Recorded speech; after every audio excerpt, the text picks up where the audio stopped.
Salut chez toi, ici Chris. Alors dans cette vidéo, ce que j'aimerais faire, le thème de cette vidéo, ça va être de faire un bilan, de faire un état des lieux des rencontres en 2024. Alors tu le sais sans doute, ou alors si tu ne le sais pas, tu vas le découvrir très vite. Moi je suis dans le milieu de la séduction, dans le milieu même des rencontres amoureuses, depuis 2010. J'ai commencé à tenir un blog sur lequel j'ai écrit plus de 500 articles à partir de 2011. Et entre 2011 et 2024, il s'est passé beaucoup de temps et j'ai pu voir évoluer les difficultés, les mentalités face à la drague, etc., notamment la drague de rue.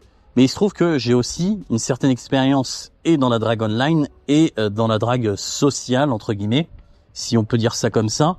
Et en comparant ce que c'était avant, ne serait-ce que 3-4 ans avant, et ce que c'est maintenant, j'arrive à deviner une tendance de manière plus ou moins exacte, relativement exacte en règle générale, sur comment évoluent et vont évoluer ces modes de rencontre. Et ce que j'aimerais faire dans cette leçon-là, c'est t'expliquer quels modes de rencontre deviennent plus difficiles et vont devenir plus difficiles, spoiler alerte, quasiment tous, et sur quel mode de rencontre il peut être malin de miser. Alors déjà, je vais commencer par expliquer ce que j'avais déjà expliqué dans une autre vidéo, c'est-à-dire qu'il y a 4 modes de rencontre. Il y a la rencontre en journée, qu'on peut appeler aussi le day game, dans le jargon de la communauté de la séduction. Il y a la rencontre en soirée, tu vois, le night game, donc la drague en bar, en boîte. On exclut les soirées privées qui sont plutôt de l'ordre de la drague sociale. Il y a donc la drague sociale, qui est un mode de drague très à part parce que le contexte de la rencontre est différent. C'est-à-dire que tu es lié aux gens de manière directe ou indirecte. Peut-être que c'est des amis d'amis, peut-être que c'est des gens qui participent à une activité, à un loisir, ils font partie d'une association avec toi, ce genre de truc. Voilà, c'est pas de la drague à froid, entre guillemets, comme les autres modes de rencontre. C'est-à-dire que quand tu dragues une fille, quand tu essaies de la séduire, soit tu la connais déjà, soit tu as des liens avec elle qui fait que dans son esprit, t'es pas un pur inconnu. Peut-être que t'es très ami avec sa cousine, ou un de ses meilleurs potes, ou qu'elle te voit tous les dimanches à la messe, enfin j'en sais rien. Mais voilà, c'est un mode de drague à chaud où tu n'es pas un inconnu en fait, où tu n'es pas un inconnu, donc tu es beaucoup plus sécurisant. Et d'ailleurs, c'est important de souligner ce détail parce que la sécurité joue un grand rôle aujourd'hui sur la difficulté ou la facilité à rencontrer quelqu'un. Voilà, donc ça c'est le 3e mode de rencontre. Et le 4e mode de rencontre, c'est la drague online, la drague sur Internet. Donc les applis de rencontre, les sites traditionnels, Tinder, Bumble, Happn, etc. d'un côté, Mythique, Elite Rencontre, etc. de l'autre. Voilà. Alors il existe aussi d'autres petits modes de rencontre alternatifs, tu vois, genre le speed dating, ce genre de trucs qui sont pratiqués par 0,1% de la population. Mais globalement, en fait, on va dire qu'il y a 4 modes de rencontre et c'est ceux que je viens de te présenter. Alors, loin de moi l'idée de paraître négatif, et je veux pas tomber dans une case le mec négatif ou le mec positif, tu vois, trop positif. Moi, ce que je veux, c'est analyser les choses de manière rationnelle, de manière froide, tu vois, pour savoir à quelles difficultés je vais devoir faire face, tu vois. Donc, je veux pas être négatif. Aujourd'hui, ça reste encore très faisable de rencontrer des femmes. C'est plus difficile qu'avant, certes, mais ça reste encore faisable. Mais en même temps, je veux pas faire le positiviste de service, tu vois, et dire ah ouais non mais t'en fais pas. À partir du moment où tu penses que c'est facile, ça va devenir facile. Non, il y a des difficultés qui sont objectives. Et c'est ce dont je vais parler. Alors si mon discours paraît négatif, je suis désolé d'avance. Si le discours paraît trop positif pour vous, j'en suis navré aussi. Moi, ce que je cherche à faire, c'est être le plus objectif possible sur la situation. D'accord ? Alors, la première chose que je voulais dire, c'était que tous les modes de rencontre, à l'exception d'un seul, sont de plus en plus difficiles et ça va empirer année après année, je pense, dans les peut-être 5 ans, voire même 10 ans à venir. Alors évidemment, j'ai pas de boule de cristal, je peux pas t'assurer que ce sera le cas, mais en tout cas, je vois cette tendance sur du long terme. Voilà. Alors quel est le mode qui n'est pas plus difficile aujourd'hui qu'avant ? C'est les rencontres sociales, les rencontres dans son cercle social ou au travail ou dans une association ou par l'intermédiaire d'amis, etc., etc. Ça, c'est le seul mode de rencontre qui reste aujourd'hui relativement facile. Le fait de déjà connaître la fille ou d'avoir déjà des liens avec la fille, pratiquer la même activité, faire partie de la même association, faire partie du même cercle social, même élargi, tu vois. Donc quand tu as un lien avec la fille, c'est plus facile de la séduire parce que tu n'es pas réellement un inconnu, tu vois. Et puis en plus, ça peut être plus facile parce que généralement dans son cercle social, il n'y a pas que des champions, tu vois. Donc tu peux, si voilà, tu as bien travaillé sur toi-même, que tu as un bon look, etc., sortir ton épingle du jeu, tu vois. Et en plus, tu as le temps pour ça. Parce que contrairement à, je sais pas, la drague online, où il y a un petit peu le syndrome de l'objet brillant, tu vois, c'est-à-dire que la fille, elle va discuter avec toi, elle va te trouver attirant pendant 20 minutes, 30 minutes, et puis après, elle va matcher avec un autre mec qui est aussi attirant que toi, ou plus attirant que toi, et puis là, elle va te snobber et passer à l'autre mec, tu vois. Quand t'es sur Internet, surtout sur Internet, mais c'est valable pour à peu près tous les autres modes de rencontre, mais surtout sur Internet, le temps joue contre toi. Mais ça, c'est pas valable pour les rencontres sociales, et ça en fait un autre avantage. Voilà. Cela dit, les rencontres sociales ont d'autres inconvénients. Bon, je vais pas rentrer dans les détails ici parce que sinon la vidéo va faire 3 heures.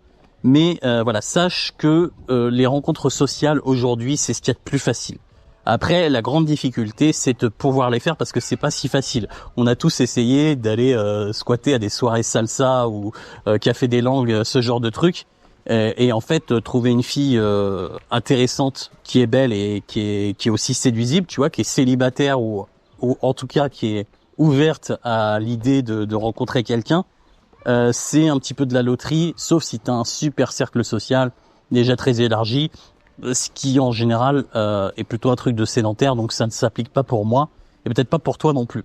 Donc ça, c'est la difficulté des rencontres sociales, c'est que ça peut mettre du temps, il faut se construire un cercle social pour rencontrer quelqu'un, pour commencer à faire des rencontres dans ce cercle social, ou alors il faut avoir de la chance. Alors que à la drague de rue, voilà, tu te balades 20 minutes, une demi-heure dans la rue, tu peux rencontrer des filles séduisibles, tu vois, tu peux en rencontrer 1, 2, 3, 4, il n'y a pas de souci, donc voilà, c'est direct, mais par contre c'est plus difficile parce que tu es un pur inconnu qui l'aborde dans la rue. Voilà. Alors maintenant je voudrais parler du mode de rencontre qui est devenu le plus difficile aujourd'hui, c'est, je ne sais pas si tu t'en doutes ou pas, la rencontre en ligne. Parmi les 3 modes de rencontre ont connu une grosse inflation de difficultés, la drague online, c'est de loin la pire. Et je pense que ça va empirer année après année, voilà. Sauf si tu pars vers des sites de niche, tu vois. Peut-être que ça marchera mieux, mais si tu vas sur des sites ou des applis généralistes, ça va devenir de plus en plus compliqué et ça l'est déjà beaucoup plus qu'avant. Alors, pourquoi ? Il y a plusieurs raisons à cela. La première, c'est ce qui rend généralement tout plus difficile, toutes les rencontres plus difficiles dans un contexte de rencontre à froid, c'est-à-dire le climat d'insécurité montant, tu vois. Alors pas forcément d'insécurité, délinquance, etc., même si ça joue un petit peu, mais plus d'insécurité de la femme face à l'homme, tu vois, le féminicide. Voilà, on en a tellement fait des caisses sur le féminicide, sur les hommes qui sont mauvais avec les femmes, etc., que en fait les femmes, elles se sentent de moins en moins sécures avec les hommes et notamment les inconnus, tu vois, avec les hommes qu'elles connaissent pas. Elles leur prêtent des attentions qui sont potentiellement plus malsaines que il y a 10 ans, 15 ans auparavant. Et puis il y a aussi la valeur symbolique des hommes qui a énormément baissé, merci au féminisme. L'homme sert à rien, l'homme de manière générale est un patriarche, il a la nostalgie du patriarcat, il croit en la supériorité de l'homme sur la femme, etc. En fait, il y a tout un tas de croyances sur les hommes qui a été développé par l'idéologie féministe depuis les années 80-90, que aujourd'hui, en fait, la valeur symbolique de l'homme, aux yeux d'une femme, a énormément baissé. Et ça fait que les femmes, aujourd'hui, sont beaucoup moins attirées par les hommes qu'elles ne pouvaient l'être il y a peut-être 10 ans, 15 ans, 20 ans auparavant, tu vois. Et il y a aussi un autre truc, c'est que les hommes aussi, c'est pas des champions, quoi. Moi, je trouve qu'il y a une régression dans l'attractivité, pas forcément l'attractivité physique, tu vois, c'est-à-dire que par rapport à il y a 10 ans, il y a peut-être autant d'hommes qui font du sport, qui s'habillent bien, qui sont beaux gosses, quoi, ou qui au moins s'entretiennent, tu vois. Je vois pas une grosse différence entre il y a 10 ans et aujourd'hui. Mais par contre, dans la mentalité, les hommes ont largement empiré, quoi. Ça va du loser hyper négatif au mec qui se bricole une masculinité qui est juste de l'apparat et qui devient un genre d'atrabilaire, tu vois, qui se la pète et qui prend la mouche pour tout et n'importe quoi, tu vois. Un mec ultra attaché au résultat, tu vois. Malheureusement, c'est l'un des effets néfastes des Red Pills, c'est que ils apprennent à l'homme à être encore plus attaché au résultat, alors qu'en fait, il faudrait faire le contraire. Bref, voilà. Donc ça, c'est l'une des raisons pour lesquelles la drague online, mais aussi la drague de rue, et la drague en bar, en boîte sont devenues plus difficiles, c'est qu'il y a une baisse de la valeur symbolique des hommes aux yeux des femmes, plus un climat d'insécurité grandissant, plus une sursollicitation, surtout sur Internet. Et ce qui fait que justement Internet est devenu peut-être le pire mode de rencontre ou le mode de rencontre le plus difficile aujourd'hui, c'est que tu vois par exemple le dégame. Combien de gens pratiquent le dégame? Alors je sais qu'il y a de plus en plus de migrants, de SDF, de gens bizarres qui abordent beaucoup les filles dans la rue, enfin qui interpellent beaucoup les filles dans la rue. Je parlerais plutôt d'interpeller plutôt que d'aborder quoi. Mais voilà, il y a les filles se font, en tout cas dans certains quartiers de grandes villes, elles se font relativement souvent interpeller par des mecs. Mais hormis ça, les mecs qui pratiquent réellement le dégame, il y en a combien? Tu vois, dans ton entourage, par exemple, combien de mecs pratiquent la drague de rue, tu vois, abordent dans la rue ou dans les magasins ou dans les grandes surfaces, ce genre de trucs? Probablement moins d'1%. Je pense qu'on est d'accord là-dessus. Combien pratiquent la drague en soirée? Peut-être de l'ordre de 2, 3, 4%. On va dire ça comme ça, tu vois. C'est un peu plus que la drague de rue, mais c'est pas non plus énorme, tu vois. Maintenant, combien de mecs que tu connais, de potes à toi, pratiquent ou ont pratiqué ou ont au moins essayé la drague sur Internet? Je pense que c'est de l'ordre de quelque chose comme 99%. Je pense qu'on sera d'accord là-dessus. Tu vois, ça veut dire qu'en fait, la drague online, tout le monde est dessus. Tout le monde. Et c'est ça qui fait que ça rend le truc hyper difficile. Et un autre facteur qui rend le truc encore plus difficile, c'est que les hommes, étant de plus en plus désespérés, tu vois, ils sont de plus en plus prêts à sortir l'argent du porte-monnaie, tu vois, à sortir l'argent du porte-monnaie pour avoir, tu vois, la version premium de Tinder ou de Bumble ou de je ne sais pas quoi. Et ce qui fait qu'en fait, Tinder, Bumble et compagnie, bien sûr, ils vont favoriser leurs clients, ce qui est normal, ceux qui payent, tu vois, donc ils vont leur donner une plus grande visibilité que celui qui utilise la version gratuite comme un crevard, tu vois. Donc forcément, si toi tu utilises la version gratuite, tu vas avoir des miettes, tu vois. Même si t'es beau gosse, même si t'as des belles photos, bien soignées, t'as un bon profil, attractif, tu vas passer au dernier plan, tu vois. Et ils s'en foutent, eux, ils ont suffisamment de clients, ils ont pas besoin de toi, surtout si tu payes pas, tu vois. Attends, Tinder c'est coté en bourse, ils font pas dans l'humanitaire, tu vois. Donc voilà, ça rend la drague sur Internet très difficile aujourd'hui. Et moi, je m'y suis remis il y a pas longtemps. Et j'ai trouvé que c'était beaucoup plus difficile qu'avant, quoi. Que il y a peut-être 5 ans. Bon, moi, je m'y suis mis un peu sur le tard, mais j'ai dû m'y mettre à partir de 2018, tu vois, à peu près. Et je trouve que c'était beaucoup plus facile d'avoir des matchs et des rencarts et tout ça avant, quoi. Aujourd'hui, ça devient difficile. En tout cas, en France. Ça l'est beaucoup moins dans d'autres zones géographiques. Mais en France, en tout cas, surtout dans des villes de taille moyenne, ça devient difficile. Pourquoi les villes de taille moyenne? Tout simplement parce que tu peux moins faire de nombre, tu vois. Quand t'es sur Paris, tu peux liker 4000 gonzesses. Donc peut-être que sur 4000 gonzesses, tu vas faire un match quand même, tu vois. Mais quand t'es dans une ville de taille moyenne, tu vois, qui fait 100 000, 150 000 habitants, tu peux pas liker 4000 gonzesses par jour. Tu vois ce que je veux dire? Tu vas vite faire le tour, tu vas vite cramer le truc, quoi. Voilà. Donc la drague sur Internet, c'est ce qui a connu la plus grosse inflation de difficultés. Pour être tout à fait honnête, je ne sais pas si ça va beaucoup empirer. Je ne sais même pas si ça peut beaucoup empirer. En tout cas, actuellement, je ne conseillerais pas la drague sur Internet comme principal mode de rencontre. En tout cas, pas si tu résides en France et si tu passes tout ton temps en France. Si tu passes une partie de l'année au Brésil, en Colombie, en Argentine, au Sénégal peut-être, en Thaïlande, je ne sais pas où, là, tu peux utiliser une app de rencontre. Se renseigner quand même sur les types d'apps de rencontres qui sont populaires là-bas, mais tu peux utiliser une app de rencontre et tu vas faire des rencontres probablement assez facilement si tu as optimisé ton profil. Mais en France, il faut que ce soit un mode de rencontre complémentaire. Voilà. Maintenant, alors moi je vais pas me prononcer sur la drague en soirée parce que je ne la pratique plus depuis des années et je l'ai jamais réellement pratiquée en réalité. Bon, je l'ai pratiquée quand même, mais voilà, de manière très sporadique, tu vois. J'ai eu des résultats très corrects pour quelqu'un qui pratique peu, probablement plus même que beaucoup de mecs qui vont tous les samedis. Mais voilà, je ne me considère pas comme un grand spécialiste de la drague en soirée, donc je vais m'abstenir là-dessus. Mais mon intuition me dit que ça suit à peu près la même tendance que la drague de rue. Voilà, c'est mon intuition. Maintenant, la drague de rue, là, je peux en parler parce que là, pour le coup, je suis un spécialiste et je suis probablement le plus grand spécialiste du domaine. Tout simplement parce que moi, ça fait plus de 15 ans que je la pratique presque non-stop. J'ai fait des pauses, évidemment, mais comme tu le sais, ces 15 dernières années, j'ai été plus souvent dans des relations non exclusives que des relations exclusives. Donc, je me suis toujours donné la permission et on m'a jamais interdit de continuer à pratiquer, de continuer à rencontrer des filles dans la rue.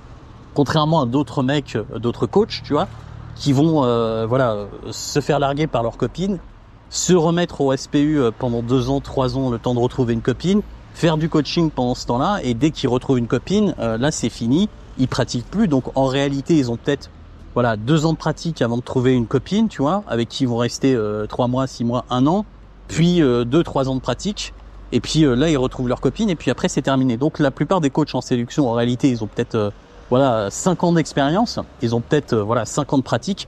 Bah moi j'en ai 15, tu vois. Donc rien que ça fait de moi l'un des meilleurs spécialistes. J'ai probablement 3 fois plus d'expérience que tous les coachs en séduction sur le marché. Bref, je m'en gargarise pas, c'est juste comme ça, c'est juste factuel. Maintenant, qu'est-ce que je pense de la drague en journée, du dégame? Alors le dégame, en fait, c'est plus difficile qu'autrefois, mais il y a ce côté humain, il y a ce côté comportemental qui peut plaire aux filles. Il y a ce côté charme que tu peux montrer, que tu ne peux pas montrer sur Internet, mais que tu peux montrer dans la vraie vie, tu vois. Ce côté, tu sais, ta vibe, ta confiance, ton détachement du résultat, qui fait que même si une fille n'est pas vraiment disposée à rencontrer quelqu'un dans la rue, tu peux l'influencer, tu peux lui donner envie de te rencontrer. Et en fait, j'ai envie de dire que la drague en journée, elle est pas si difficile en réalité. C'est-à-dire que, tu vois, l'autre jour, par exemple, j'ai eu mon dernier coaching. Je suivais encore un coaché à Lyon et on a fait notre dernier coaching. Et pendant ce coaching-là, on a pratiqué 3 heures. Et sur ces 3 heures, j'ai fait, je crois, 7 ou 8 approches et j'ai pris 5 numéros. Ce qui est pas mal, tu vois, j'étais dans un bon jour. Et en fait, j'ai pas senti de grande différence, tu vois. Après, c'était sur une seule journée, donc je peux pas tirer de conclusion. Mais ça faisait, à part quelques approches ça et là que je faisais dans mon quotidien, en allant faire mes courses, en me baladant, ce genre de trucs. J'avais pas fait de vraies sessions de drague depuis quelque chose comme 2 mois, 3 mois. Et j'avais quasiment pas abordé entre-temps. Et ça s'est très bien passé et j'ai pas eu de difficulté à prendre des numéros. Maintenant, ce qui est vrai, c'est que c'est de plus en plus difficile, justement à cause du climat d'insécurité et du syndrome de l'inconnu, tu vois.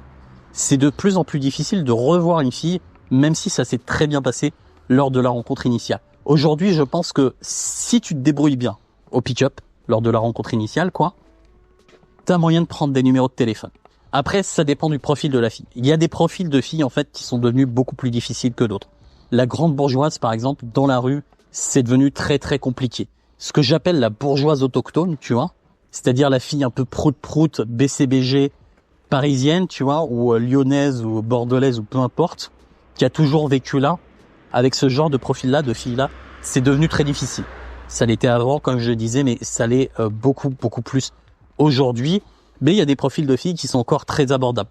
Et surtout, si tu sais déjà à quel profil de fille tu plais initialement, ça reste relativement, je dirais pas facile, mais pas compliqué en tout cas, de faire des rencontres en dégame. Et c'est pour ça que je pense que le dégame, ça reste encore un des modes de rencontre qu'on doit pratiquer aujourd'hui. Voilà, surtout si t'es un mec un peu introverti, parce que le dégame c'est plus un truc d'introverti comparé au night game, avec la musique à fond, où tu vas sur la piste de danse et tout ça. Le dégame c'est plus un truc d'introverti. Si t'es un mec qui a une tendance plus introvertie qu'extravertie, je pense que tu devrais pratiquer le dégame. Alors, je te conseillerais pas de pratiquer le dégame tout de suite, ou en tout cas de te lancer dans, l'approche directe, la cash comme ça du jour au lendemain. Je pense qu'aujourd'hui, plus que jamais, il faut quand même travailler sur soi en priorité, tu vois. Donc, avoir une meilleure présentation, travailler aussi l'aspect socialisation, l'aspect aisance sociale, tu vois, avant de commencer à pratiquer. Mais je pense que c'est encore un mode de rencontre qui a de l'avenir, qui a beaucoup d'avenir. Mais comme je te dis, c'est plus restrictif qu'avant, c'est-à-dire que il faudra aborder un type de fille particulier, celui qui te plaît et celui qui est réceptif à la rencontre en journée. Et à côté de ça, faudra une bonne base au niveau de l'attraction physique et au niveau au moins de l'aisance sociale et je dirais même du détachement du résultat. Le détachement du résultat, c'est ce qui fait de la différence. Bref, Je vais pas m'attarder là-dessus, j'ai parlé de ces concepts-là maintes et maintes fois sur mon blog, donc si tu as envie de les découvrir, si tu as envie d'en connaître davantage, je te conseille d'aller sur mon blog, dragacademy.com, il y a le lien dans la description. Et donc quoi dire d'autre ? Je crois que j'ai fait le tour, voilà. J'espère que la vidéo t'a plu, j'espère que tu l'as trouvée intéressante. Je t'invite à t'inscrire à ma newsletter parce que c'est là, avant YouTube, avant mon blog, et plus en détail, que je partage mes analyses, que je donne mes conseils. Et je te dis à une prochaine sur YouTube et à tout de suite si tu décides de t'inscrire à ma newsletter, voilà. Et en plus, tu auras un petit bonus. Voilà, et j'allais oublier, abonne-toi aussi à la chaîne. Ça m'aide pour mon référencement, pour développer un peu mon business sur YouTube et pour pouvoir te proposer plus de contenu, etc. Voilà, c'était Chris. Je te dis à bientôt. Ciao.